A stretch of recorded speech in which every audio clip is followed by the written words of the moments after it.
Assalamualaikum warahmatullahi wabarakatuh. Perkenalkan, nama saya Ilham Syafaat, nomor induk mahasiswa 250201020212. Di sini saya akan menjawab pertanyaan terkait soal UAS Manajemen Keuangan Internasional.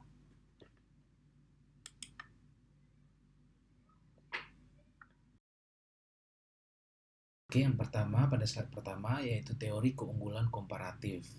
Teori keunggulan komparatif menjelaskan bahwa negara berspesialisasi berdasarkan efisiensi relatif, yaitu menjelaskan bahwa suatu negara akan berspesialisasi pada produk yang dapat dihasilkan secara relatif lebih efisien dibandingkan negara lain.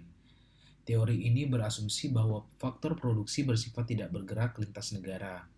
Namun, munculnya perusahaan multinasional dan multinational company atau MNC mengubah struktur tersebut secara fundamental.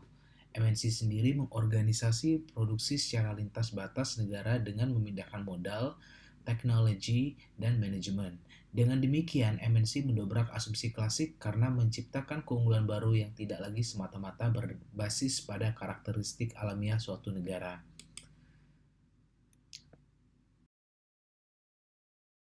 Selanjutnya, peran manajemen keuangan internasional bagi MNC. Manajemen keuangan internasional berperan sebagai instrumen strategis dalam mengelola arus dana lintas negara. MNC tidak lagi mengambil keputusan investasi dan pendanaan dalam ruang lingkup domestik semata, melainkan dalam kerangka global yang terintegrasi. Perusahaan memanfaatkan perbedaan suku bunga, struktur pajak, dan pergerakan nilai tukar untuk meningkatkan nilai perusahaan. Strategi global ini memperkuat posisi MNC dan sekaligus mempertegas bahwa keunggulan kompetitif modern melampaui konsep keunggulan komparatif tradisional.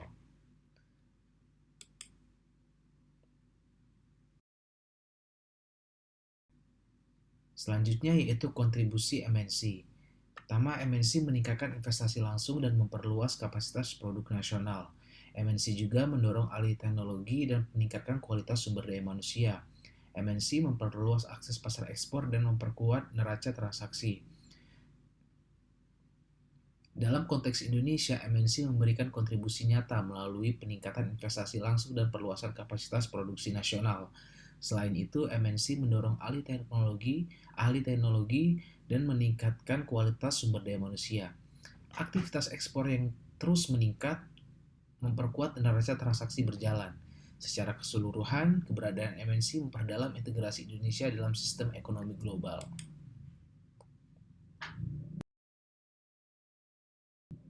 Yang keempat yaitu ekspansi perusahaan ke mancanegara. Perusahaan global pada umumnya memulai ekspansi melalui kegiatan ekspor sebagai tahap awal penetrasi pasar. Setelah memahami karakter pasar, perusahaan membentuk kantor perwakilan atau menjalin kemitraan strategis. Pada tahap berikutnya, perusahaan mendirikan anak perusahaan di negara tujuan. Proses ini berujung pada integrasi operasi global dalam satu strategi korporasi yang terkoordinasi. Next.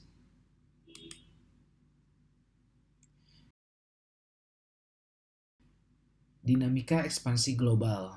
Dalam setiap ekspansi, perusahaan mempertimbangkan stabilitas politik dan ekonomi negara tujuan. Perusahaan juga menganalisis risiko nilai tukar serta sistem keuangan internasional yang berlaku. Struktur pembiayaan disesuaikan dengan kondisi global agar tetap efisien dan adaptif. Proses ini membentuk transformasi perusahaan domestik menjadi entitas multinasional yang matang.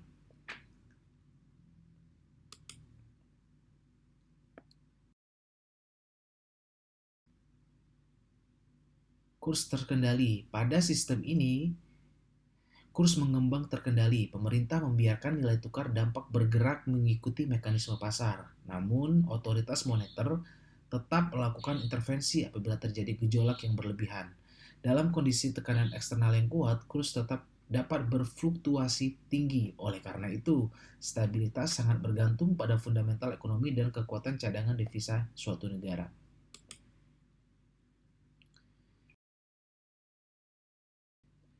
Selanjutnya, konsekuensi kurs bebas. Apabila suatu negara menerapkan sistem kurs mengembang bebas, perusahaan menghadapi dinamika nilai tukar yang lebih tajam. Fluktuasi kurs mempengaruhi biaya impor dan penerimaan ekspor secara langsung. Ketidakpastian arus kas lintas mata uang menuntut manajer keuangan untuk mengelola risiko nilai tukar secara aktif. Dengan demikian, strategi lindung nilai menjadi bagian integral dalam kebijakan keuangan perusahaan.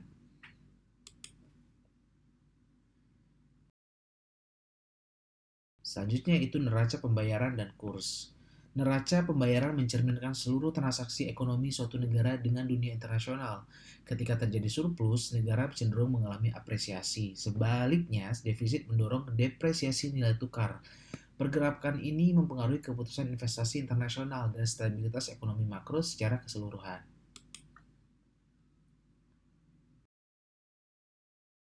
Selanjutnya yaitu manajer keuangan dan investor.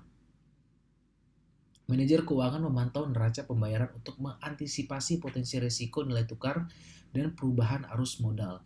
Investor juga menggunakan informasi tersebut untuk menilai stabilitas eksternal sebelum menanamkan modal. Perubahan posisi eksternal dapat mempengaruhi persepsi risiko suatu negara.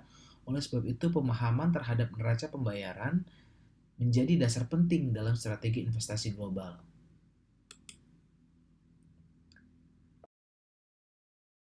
Integrasi keuangan global dan isu mata uang. Dalam konteks integrasi kawasan, wawasan penyatuan mata uang ASEAN bertujuan menurunkan biaya transaksi dan mengurangi risiko nilai tukar antar negara anggota. Integrasi ini berpotensi meningkatkan efisiensi perdagangan dan investasi regional.